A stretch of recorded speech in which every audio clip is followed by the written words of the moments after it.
Co děláš? Hej! Pojď, pičo!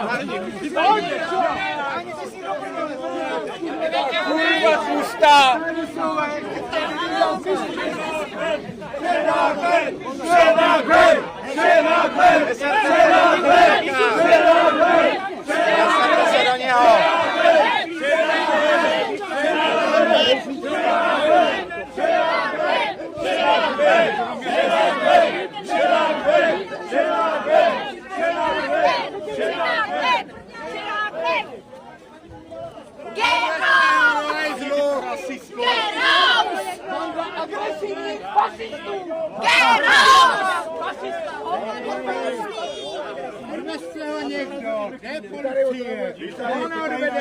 Normálně pokojný skladání. Vypadí.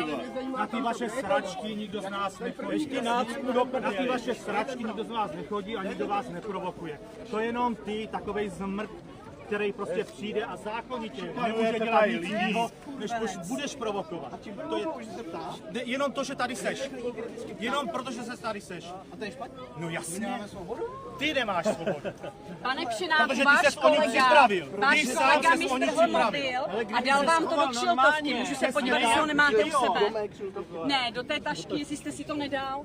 V sobě, pardon, ale děcka jako potřebuju... Takhle, máte tady spolek agresivních hovat? Ne, já jsem tady vás agresivní skutečně... hovat. Vy jste tady udělali agresivních občanů. Tady každý jeden je agresivní fašista. Vy tady děláte fašisty. Vy konkrétně, vy tady děláte fašisty. Na sebe.